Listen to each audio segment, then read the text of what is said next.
Hi friends, ఎలా ఉన్నారు? A very good evening. So చాలా రోజుల తర్వాత మీకు ఇంకొక కొత్త వీడియోతోటి మీ ముందుకు వస్తున్నాను.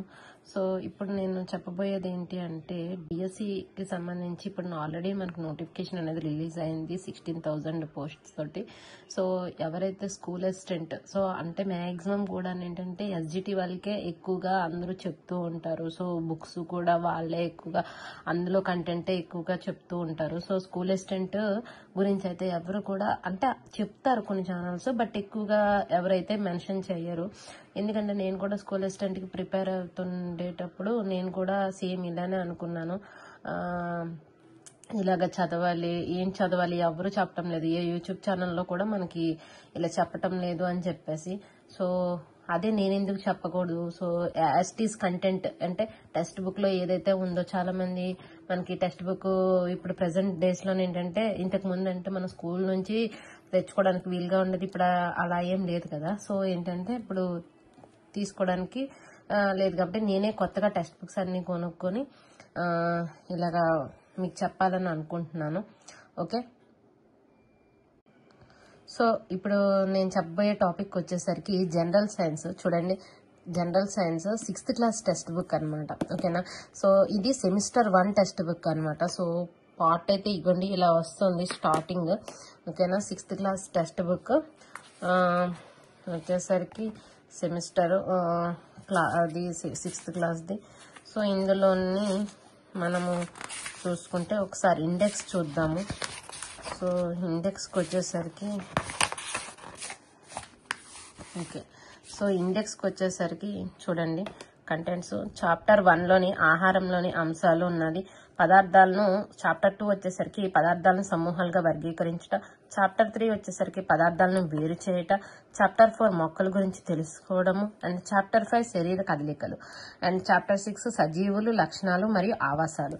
సో ఈ 6 చాప్టర్స్ కూడా సెమిస్టర్ 1లో ఉంటాయి అనమాట. సో మనం ప్రతిదీ కూడా ఏంటంటే మనము ప్రిపేర్ అవ్వాలి. సో ఎందుకంటే ప్రతిదీ కూడా మనకి ఇంపార్టెంటే, ఒక్క చిన్న బిట్ అయినా ఎక్కడి నుంచైనా రావచ్చు. సో ఏది అన్ఇంపార్టెంట్ అనుకోవడానికి లేదు, ఖచ్చితంగా కూడా అన్ని మనం ప్రిపేర్ అయి ఉండాలి.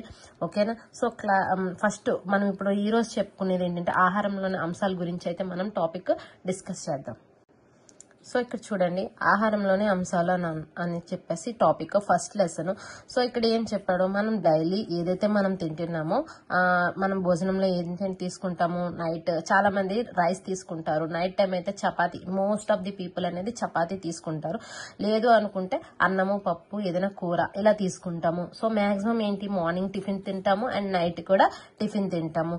సో ఇలా ఏమైనా కూరలు గట్ట అన్ని ఉంటాయి అని అయితే మన భోజనంలో సాధారణంగా కనీసం ఏదో ఒక పదార్థం అయితే ఒక ధాన్యం, ఏదో ఒక ధాన్యంతో అయితే తయారు చేసి ఉంటాను కదా. మనం తీసుకునే ప్రతిదీ కూడా అయితే ఏదైనా ఒక ధాన్యంతో ప్రిపేర్ అయ్యి ఉండొచ్చు, లేదా అంటే ఏదైనా పప్పు తీసుకున్నాము, ఆకుకూరతో తయారు చేసి ఉంచిన పప్పు.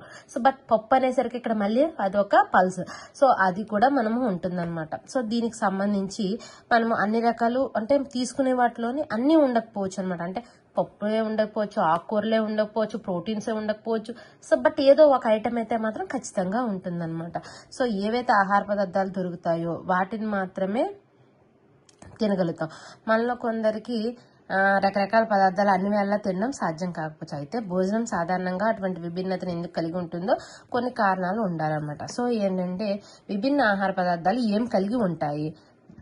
సో విభిన్న ఆహార పదార్థాలు ఏం కలిగి ఉంటాయి అంటే, ప్రతి వంటకము సాధారణంగా మొక్కలు లేదా జంతువుల నుంచి పొందే ఒకటి లేదా అంతకంటే ఎక్కువ పదార్థాలతో తయారవుతుంది. అంటే ప్రతి ఐటమ్, మనం తీసుకునే ప్రతి ఐటమ్ కూడా ఏదో ఒకటి అంటే మొక్కల నుంచి కానీ లేదా జంతువుల నుంచి కానీ పొందే ఏదో ఒకటి లేదా అంతకంటే ఎక్కువ పదార్థాలతో తయారవుతుంది అనమాట.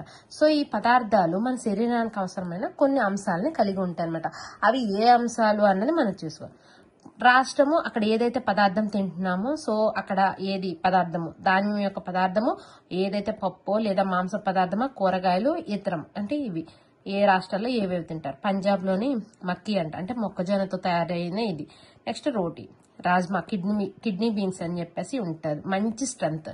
ఓకే, సార్సం సాగు, ఆవాల ఆకు కూర, పెరుగు, నెయ్యి. ఆంధ్రప్రదేశ్లో మనం ఎక్కువ అన్నమే తింటాము. కందిపప్పు, సో ఎక్కువ పప్పు చేసేటప్పుడు కందిపప్పే కదా, రసము, చారు. నెక్స్ట్ కూరగాయల్లో దొండకాయ ఎక్కువ తింటాము, మజ్జిగ, నెయ్యి, ఆవకాయలు మనకి తెలిసిందే కదా. సో ఇక్కడ అయితే మనకి ఆ అంశాలు ఉంటాయి కదా, కొన్ని అంశాలు ఉంటాయి అని చెప్పేసి అని అన్నాం కదా మనం తీసుకునే ఆహారంలోని, ఆ అంశాలనే పోషకాలు అంటారు. సో ఏంటి పోషకాలు అంటే పదార్థాలు మన శరీరానికి అవసరమైన కొన్ని అంశాలను కలిగి ఉంటాయి అన్నమాట. సో ఆ అంశాలనే పోషకాలు అంటామట. మన ఆహారంలో ఉండే ప్రధాన పోషకాలు ఏంటి అంటే కార్బోహైడ్రేట్లు, ప్రోటీన్లు, కొవ్వులు, విటమిన్లు, ఖనిజ లవణాలు. ఇవి మన ఆహారంలో ఉండే అంటే మనకి ఆహారంలో ఉండే ప్రధాన పోషకాలు అన్నమాట. సో ఇంకా ఇతర పోషకాలు ఏమైనా ఉన్నాయి అంటే ఇతర పోషకాల కోసం మనము ఇవి ఉన్నాయా అంటే అందులో ఆహారం మనం తీసుకునే ఆహారంలో ఈ పదార్థాలు ఉన్నాయా లేవా అని మనం కొన్ని రకాల టెస్టులు చేసి తెలుసుకోవచ్చు అనమాట. అయితే మిగతా పోషకాలతో చేసే పరీక్షల కంటే కూడా పిండి పదార్థాలు, మాంసకృతులు, కొవ్వులు ఉనికిని పరీక్షించడం చాలా సులభం అనమాట. ఈజీగా మనం దీన్ని టెస్ట్ చేయొచ్చు. ఎలా టెస్ట్ చేయొచ్చు అంటే ఇక్కడ ఏమి ఇచ్చాడంటే iodine, copper sulphate, caustic soda ద్రావణాలు అవసరమవుతాయి అనమాట. సో అవి ఎలా చేయాలంటే వండిన ఆహార పదార్థాలతో పాటు ముడి పదార్థాలపై కూడా పరీక్షలను ప్రయత్నించవచ్చు. సో ఇక్కడ ఏంటి అంటే పిండి పదార్థాలు ఫస్ట్ ఏంటి వాడి చేద్దాం అనుకుంటున్నాడు, పిండి పదార్థాల కోసం పరీక్ష చేయాలనుకుంటున్నాడు. పిండి పదార్థాల కోసం చేసే పరీక్షలు ఏంటంటే పిండి పదార్థాల్లో అనేక రకాలు ఉంటాయి అనమాట. అంటే మనం తీసుకునే పిండి పదార్థాల్లో అనేక రకాలు ఉంటాయి. సో అందులో ఏంటి అంటే ప్రధానంగా కార్బోహైడ్రేట్లు, స్టార్చ్, చక్కెరల రూపంలో ఉంటాయి అనమాట ఆ పిండి పదార్థాలు. సో ఆహార పదార్థము స్టార్చ్ ని కలిగి ఉంది లేదు అన్నది మనం ఎలా చూస్తాము అంటే ఒక పరీక్ష ఇక్కడ చూడండి, పిండి పదార్థం కోసం పరీక్ష అని చెప్పేసి అని అన్నాడు. సో కొద్ది పరిమాణంలో ఆహార పదార్థము లేదా ముడి పదార్థం తీసుకున్న తర్వాత దాని మీద 2 లేదా 3 చుక్కల సజల అయోడిన్ ద్రావణాన్ని వేయాలి. ఇది ఆల్రెడీ మనకి హైయర్ క్లాసులకు వచ్చేటప్పటికి తెలుస్తుంది. అయోడిన్ ద్రావణం వేసేటప్పటికి బ్లూ కలర్ లోకి అది చేంజ్ అవుతుంది. ఎప్పుడైతే అది బ్లూ కలర్ లో చేంజ్ అయ్యిందా అంటే అది పిండి పదార్థాన్ని కలిగి ఉంది అని చెప్పేసి మనం తెలుసుకుంటాం. అదే స్టార్చ్ కింద మనం చూస్తాం అనమాట. సో ఈ పరీక్షను ఇతర ఆహార పదార్థాలపై కూడా చూసి అందులో స్టార్చ్ ఉందో లేదో చూడొచ్చు. సో నెక్స్ట్ ప్రోటీన్ కోసం పరీక్ష అయితే ఏమని చెప్పాడు అంటే కొంచెం ఆహార పదార్థాన్ని తీసుకోమన్నాడు. తీసుకున్న ఆహార పదార్థం ఘన పదార్థం అయితే దాన్ని ముద్దగా చేయండి లేదా పొడిగా నూరండి. సో దాన్ని తీసుకొచ్చి ఒక టెస్ట్ ట్యూబ్ లో ఉంచమన్నాడు. పరీక్షణాళిక మీన్స్ టెస్ట్ ట్యూబ్. పరీక్షణాళికలో ఉంచిన తర్వాత దానికి 10 చుక్కల నీరు కలపమన్నాడు అనమాట. కలిపేటప్పుడు డ్రాపర్ ని తీసుకొని కాపర్ సల్ఫేట్ ని ఆ టెస్ట్ ట్యూబ్ లో వేయమన్నాడు.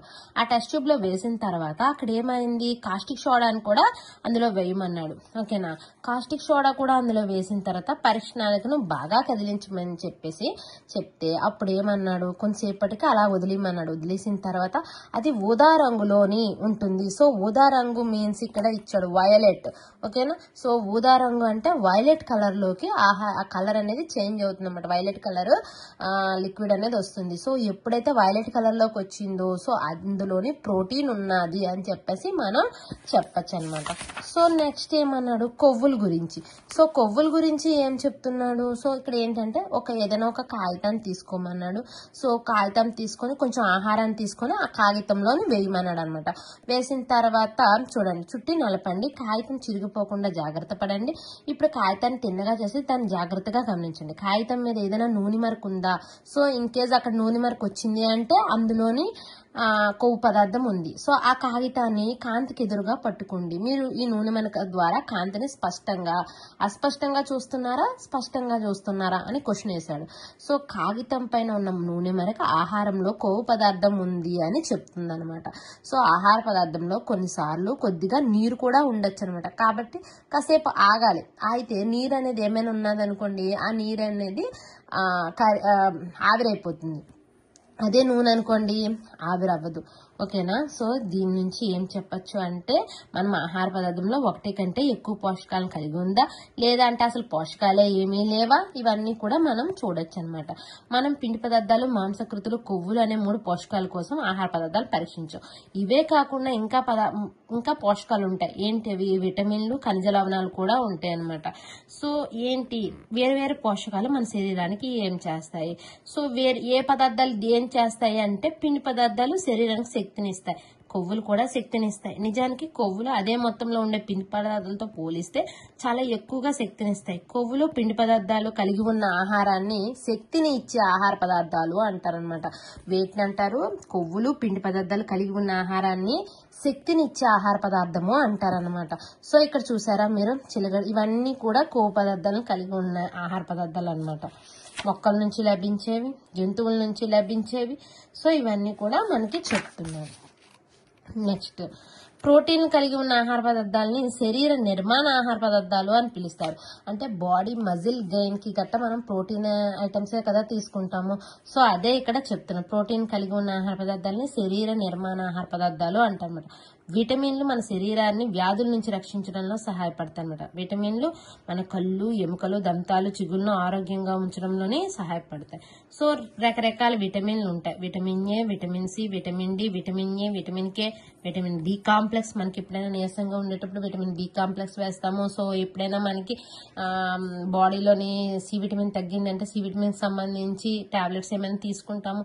అండ్ నెక్స్ట్ కే విటమిన్, తర్వాత విటమిన్ ఏకి సంబంధించి, డి విటమిన్, ఎక్కువగా కాల్షియం సంబంధించి విటమిన్ డి అనేది తీసుకుంటాము. ఇలాగా మనకి ఉంటాయి అన్నమాట. చర్మము కలర్. నెక్స్ట్, విటమిన్ సి అనేక వ్యాధులతో పోరాడడానికి ఉపయోగపడతాయి. సో చూడండి, ఇవన్నీ కూడా వాటికి సంబంధించిందే. సో ప్రతిదీ కూడా ఆరోగ్య నిర్వహణ అంటే బాడీ కరెక్ట్ గా ఉండాలంటే ప్రతి ఒక్క విటమిన్ అవసరము, ప్రతి ఒక్క మినరల్స్ అవసరము, తర్వాత ప్రతి ఒక్క పిండి పదార్థము, మాంసకృత అన్ని కూడా అవసరమే. ఏ తక్కువైనా దానికి సంబంధించిన లోపం అనేది వస్తుందన్నమాట. నెక్స్ట్, పీచు పదార్థాలు కూడా దీనికి కావాలన్నమాట. సో పీచు పదార్థము ప్రధానంగా మొక్కల ఉత్పత్తి నుంచి లభిస్తుంది. సో మన శరీరము నుండి జీర్ణం కాని ఆహారం తొలగించడంలో పీచు పదార్థం అనేది ఉపయోగపడుతుంది. సో చూడండి, ఖనిజ లవణాలు లభించేవి కొన్ని అన్నమాట ఇవి.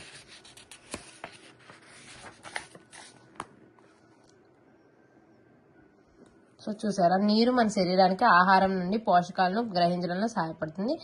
మన శరీరంలో కొన్ని వ్యర్థాలను మూత్రము, చెమట రూపంలో బయట పంపడంలో కూడా సహాయపడుతుంది.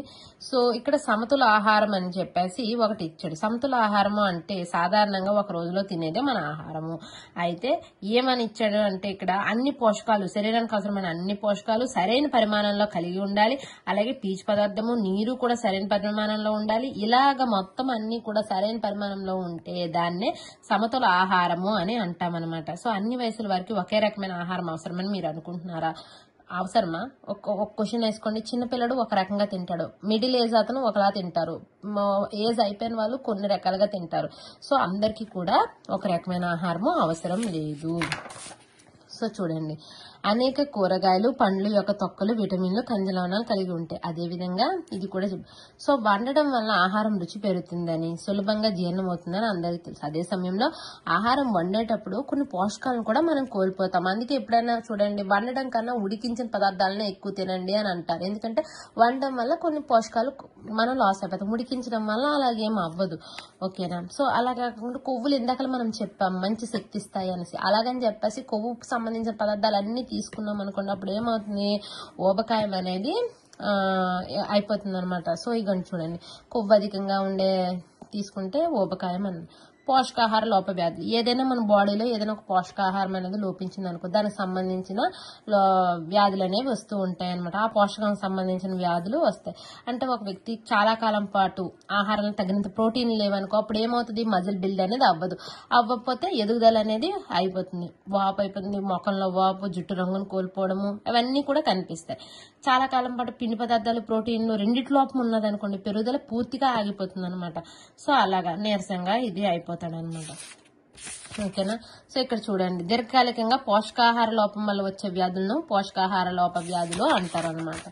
ఓకేనా? సో ఇక్కడ చూసారా, విటమిన్ ఏ వల్ల ఏమొస్తుంది, vitamin B1, C, vitamin D, ఇవన్నీ వల్ల ఏమొస్తుంది అన్నది మనకి చెప్తున్నారు. ఓకేనా? సో ఇది మన తాలూకా లెసన్ అన్నమాట. ఏంటి ఏ లెసన్, దేనికి సంబంధించిన లెసన్ అంటే ఆహారంలోని అంశాలు. సో ఇది మనం సింపుల్ గా మనం నేర్చుకున్న టాపిక్ అన్నమాట. రోజు కూడా ఒక్కొక్క లెసన్ అనేది మనం నీట్ గా నేర్చేసుకుంటే ఈజీ అయిపోతుంది అనమాట. 6th క్లాస్ నుంచి మనము నేర్చుకుంటున్నాం కాబట్టి చాలా అంటే చాలా ఈజీ అనేది అవుతుంది. ఓకేనా? సో ఇది ఫ్రెండ్స్ ఈరోజు టాపిక్. సో డైలీ కూడా ఇలాగా నేను వీడియోస్ పోస్ట్ చేస్తూ ఉంటాను. ప్రతిదీ అంటే ఒక్కొక్కటి స్టెప్ బై స్టెప్ నేను ఫాలో అవుతున్నాను ఒక్కొక్క క్లాస్ నుంచి.